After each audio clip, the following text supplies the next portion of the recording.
अनुराग मुंह बनाते हुए हैरानी के साथ कहता है, शिकार? कैसा शिकार?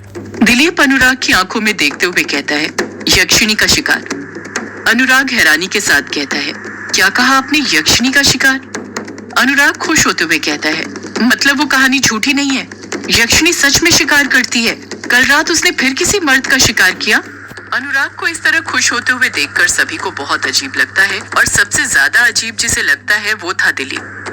दिलीप तुरंत अनुराग पर गुस्सा करते हुए कहता है, जरा देखो तो इस पागल को, यहाँ पर किसी आदमी की जान चली गई है और ये किस तरह खुश हो रहा है। वो बेचारा अमर अपने बीमार चाचा से मिलने के लिए आया था, पर उस यक्षिणी ने उनसे मिलने से पहले ही उसे अपना शिकार बना दिया। और ये पागल अनुराग शोक प्रकट करने की जगह खुश हो रहा है, कह रहा है यक्षिणी सच में होती है या नहीं। दिलीप की बात सुनकर अनुराग मन ही मन सोचने लग जाता है, इसका मतलब ये हुआ कि कल रात यक्षिणी ने जिसे अपना शिकार बनाया वो कोई और नहीं बल्कि वही आदमी था जो मेरे साथ ट्रेन में था। पर यक्षिणी ने उसे कब अपना शिकार बना लिया? अनुराग और गहराई से सोचते हुए कुछ याद करने की कोशिश करते हुए कहता है, वो चीख जो मैंने कल रात सुनी थी, कहीं वो उसी आदमी की तो नहीं थी? पर मैं तो घाट पर गया था, मुझे तो कोई नहीं दिखा था। अनुराग इसके आगे कुछ सोच पाता उससे पहले ही दिलीप अनुराग की सोच में दखल देते हुए कहता है, ये सब इस पागल अनुराग के कारण हुआ है। मुझे तो लगता है इसने सब कुछ जानबूझकर किया है। ये गांव में शांति चाहता ही नहीं है, चैन सुख सब छीन लेना चाहता है। इसने ग्रेवयार्ड कोठी को खोला, तभी उस यक्षिणी ने उस आदमी को अपना शिकार बनाया। इतनी मुश्किल से मैंने और बल्लू ने जाकर उस ग्रेवयार्ड कोठी के अंदर यक्षिणी को बांधा। दिलीप जोश जोश में इसके आगे कुछ कहता उससे पहले ही वो खुद चुप हो जाता है। उसे इस बात का एहसास हो जाता है कि वो कुछ ऐसा बताने जा रहा था जो उसके और बल्लू के बीच राज की बात थी। दिलीप मन में सोचने लग जाता है, नहीं, मैं इन्हें नहीं बता सकता कि मैंने उस यक्षिणी को ग्रेवयार्ड कोठी में बांधा था। अगर ये बात मैंने इन्हें बता दी तो फिर इन्हें अघोरी की उस किताब के बारे में तो पता चलेगा ही, साथ में उस अनंत संदूक के बारे में भी पता चल जाएगा। और अनंत संदूक का खजाना मैं किसी के साथ नहीं बांट सकता, उस पर सिर्फ मेरा हक है, मेरा। जानकी अनुराग का पक्ष लेते हुए कहती है, ये आप क्या कह रहे जी? अब उस यक्षिणी ने फिर किसी मर्द का शिकार किया तो इसमें देवर जी की क्या गलती है? वो यक्षिणी तो हमेशा से ही हर पूर्णिमा और अमावस्या की रात मर्दों को अपना शिकार बनाती है ना, इसमें नई बात क्या है? दिलीप जानकी पर चिढ़ते हुए कहता है, अब मैं तुम्हें कैसे बताऊं भाग्यवान, ये नई बात है, क्योंकि वो यक्षिणी उस ग्रेवयार्ड कोठी में बंद गई थी, पर तेरे इस पागल देवर ने उस ग्रेवयार्ड कोठी को खोलकर यक्षिणी को फिर से आजाद कर दिया। जानकी परेशान होते हुए कहती है, ये आप क्या कह रहे हैं जी? मुझे तो आपकी बातें बिल्कुल समझ नहीं आ रही। दिलीप मुद्दे को बदलते हुए कहता है, तुझे कुछ समझने की जरूरत नहीं है जानकी, जो समझने की जरूरत है इस पागल अनुराग को है। मुझे आज ही वापस ग्रेवयार्ड कोठी जाकर उसे बंद करना पड़ेगा। जैसे ही दिलीप ये बात बोलता है, अनुराग तुरंत बोल पड़ता है, नहीं, मैं ग्रेवयार्ड कोठी को बंद नहीं करने वाला जब तक अपना काम पूरा नहीं कर लेता। मैं यहाँ पर कहानी लिखने के लिए आया हूँ और कहानी लिखकर ही जाऊंगा। दिलीप मुंह बनाते हुए कहता है, क्या कहा? कहानी? कैसी कहानी? अनुराग दिलीप की आंखों में देखते हुए कहता है, यक्षिणी की कहानी। मैं यहाँ पर यक्षिणी की कहानी लिखने के लिए आया हूँ, मैं उस पर एक किताब लिखना चाहता हूँ।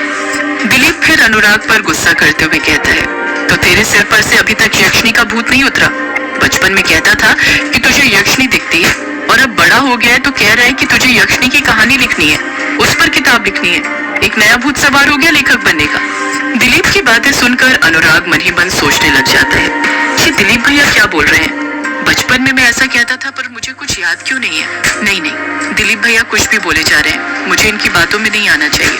अनुराग तुरंत ही ताव में बोल पड़ता है, आपको जो कहना है कहिए भैया, पर यक्षिणी पर कहानी तो मैं लिख कर ही रहूंगा, वो भी ग्रेवयार्ड कोठी में रहकर। दिलीप गुस्से के साथ पलट कर कहता है, मैं भी देखता हूँ तू कैसे ग्रेवयार्ड कोठी में रहता है।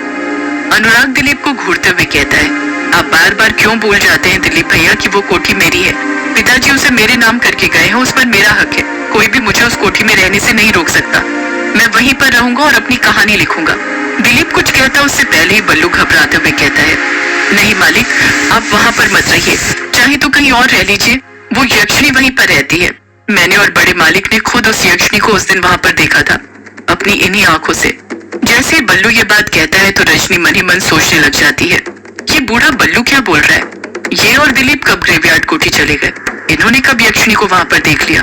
और ये दोनों वहाँ पर ऐसा क्या करके आए थे कि इस बार यक्षिणी के शिकार का दोष ये दिलीप अनुराग पर लगा रहा है? अनुराग नर्म लहजे के साथ बल्लू की बात का जवाब देते हुए कहता है, मुझे पता है बल्लू काका, आप ऐसा इसलिए कह रहे हैं ना ताकि मैं ग्रेवयार्ड कोठी ना जाऊं। पर ग्रेवयार्ड कोठी जाना मेरी मजबूरी है। मैं वहां पर नहीं जाऊंगा तो कहाँ जाऊंगा? अनुराग वहां पर मौजूद सभी लोगों को बारी बारी देखते हुए दिलीप को आखिरी में घूरते हुए कहता है, मुझे लगा था यहाँ पर मेरे अपने रहते हैं, मेरा एक परिवार है यहाँ, पर आकर पता चला कि यहाँ पर कोई मेरा अपना है ही नहीं, सब पराये बन चुके हैं। इस बार दिलीप कुछ नहीं कहता है, बस अनुराग से दूसरी तरफ अपना मुंह फेर लेता है ताकि उसकी नजर उस पर ना पड़ सके। बल्लू फिर अनुराग को रोकने की कोशिश करते हुए कहता है, नहीं मालिक, आप वहां पर मत जाइए, मेरी बात मानिए, ग्रेवयार्ड कोठी में मत रुकिए, वो डायन यक्षिणी वहीं पर रहती है। जानकी भी बल्लू का साथ देते हुए अनुराग को रोकने की कोशिश करते हुए कहती है, हाँ देवर जी, आप यहाँ नहीं रहते ना, इसलिए आपको नहीं पता, पर बल्लू काका सच कह रहे हैं, वो यक्षिणी उसी ग्रेवयार्ड कोठी में ही रहती है। लोगों ने उसकी आवाजें सुनी है। आपको ग्रेवयार्ड कोठी नहीं जाना चाहिए देवर जी। अनुराग जानकी से कहता है, मुझे वहां पर जाना ही होगा भाभी, मुझे किसी भी कीमत पर यक्षिणी की कहानी लिखनी है, अब एक वही मेरी आखिरी उम्मीद है। बल्लू, जानकी और विराट भी अनुराग को ग्रेवयार्ड कोठी जाने से मना करते हैं, पर वो उन तीनों की बात भी नहीं मानता है। बल्लू, जानकी और विराट अनुराग को मनाने में ही लगे हुए थे कि तभी दिलीप कुछ सोचता है और उसे अनुराग के ग्रेवयार्ड कोठी जाने में अपना फायदा नजर आता है और वो तुरंत बोल पड़ता है, हाँ हाँ हाँ, चले जा ग्रेवयार्ड कोठी, जब उस यक्षिणी का शिकार बनेगा ना, तब तुझे पता चलेगा कि मैं क्यों मना कर रहा था तुझे वहां पर जाने के लिए। कहानी लिखने के चक्कर में एक दिन तू खुद कहानी बनकर रह जाएगा। अनुराग कहता है, अगर यक्षिणी की कहानी लिखने के लिए मुझे उसका शिकार भी बनना पड़ेगा तो मैं वो भी बनने के लिए तैयार हो जाऊंगा, क्योंकि अब यक्षिणी ही मेरी जिंदगी है। दिलीप पलटकर कुछ नहीं कहता, बस मन में सोचने लग जाता है, मैं तो यही चाहता हूँ कि तू उस यक्षिणी के हाथों मर जाए और फिर वो ग्रेवयार्ड कोठी भी मेरी हो जाएगी। जानकी विराट का मन तो कर रहा था कि वो अनुराग को हवेली में ही रोक ले, पर वो तीनों दिलीप के गुस्से के आगे मजबूर थे। दिलीप ने अनुराग को हवेली में रुकने के लिए मना कर दिया था, इसलिए कुछ नहीं कर पाते हैं, अनुराग को जाने देते हैं। अनुराग भी ज्यादा देर वहां पर नहीं रुकता है, अगले ही पल वहां से नाराजगी के साथ चले जाता है। दिलीप को लगता था कि उसने यक्षिणी को ग्रेवयार्ड कोठी में बंद कर दिया था और अनुराग के ग्रेवयार्ड कोठी खोलने पर वो वापस से आजाद हो गई थी। यही कारण था कि सालों बाद भी दिलीप इस बात को नहीं भुला पाया था और जब युग आया था तो उसे यही ताना देता रहता था कि जिस तरह तेरे बाप ने पूरे गांव को बर्बाद किया था, उसी तरह तूने भी पूरे गांव को बर्बाद कर दिया। आखिर युग ने भी तो अनुराग की तरह ही ग्रेवयार्ड कोठी का दरवाजा खोला था। जब उन 3 धर्म गुरुओं ने ग्रेवयार्ड कोठी के दरवाजे को अपनी कुर्बानी देकर बंद किया था।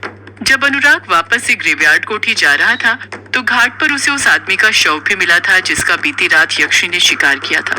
उसके शव को देखकर अनुराग पूरी तरह कंफर्म हो गया था कि उस आदमी का शिकार यक्षिणी ने ही किया था, क्योंकि उस आदमी की बॉडी सफेद पड़ चुकी थी, उसके अंदर खून की एक बूंद नहीं थी और उसका दिल गायब था। अनुराग को ये बात अच्छे से पता थी कि यक्षिणी ही मर्दों के दिल निकालती थी। अनुराग समझ गया था कि कहानी लिखने के लिए वो एकदम सही जगह पर आए हैं। उसे यक्षिणी पर पूरी तरह विश्वास हो गया था। जब अनुराग ग्रेवयार्ड कोठी पहुंचा तो सीधे जाकर कहानी लिखने के लिए बैठ गया। अनुराग कहानी लिखने के लिए बैठा तो पर कहानी लिख नहीं पाया। उसकी समझ ही नहीं आ रहा था कि वो कहानी लिखने की शुरुआत कहाँ से करे। उसे पता ही नहीं था कि यक्षिणी आखिर चीज क्या थी, कौन थी वो।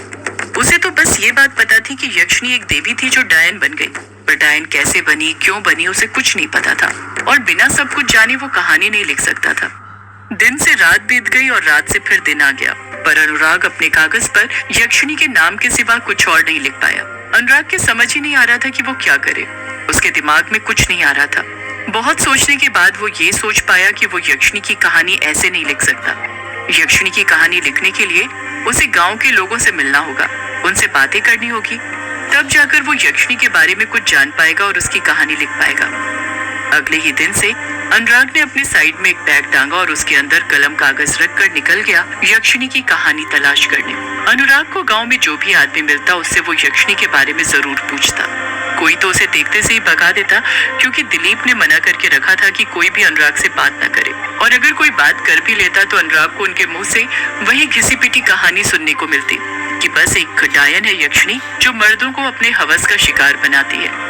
अनुराग को इस बात के सिवा कुछ और पता नहीं चलता है। वो गांव के चौपालों पर बैठे बुजुर्गों के साथ भी बैठा, उनसे बातें भी की, पर उसके हाथ कुछ नहीं लगता है। गांव में सभी लोग ये बात जानने लग गए थे कि शहर से कोई आया था जो यक्षिणी पर कहानी लिखना चाहता था और वो ग्रेवयार्ड कोठी में ही रहा करता था। अनुराग के समझ नहीं आ रहा था कि वो क्या करे, किसके पास जाए ताकि उसे यक्षिणी की कहानी पता चले। एक दो दिन बाद गांव में भटकते भटकते अनुराग एक ऐसी जगह पहुंचा जहां से उसे यक्षिणी की कहानी का वो किस्सा पता चला जो अभी तक पता नहीं चला था। उस किस्से में उसे जो नाम पता चला था वो पहली बार सुन रहा था।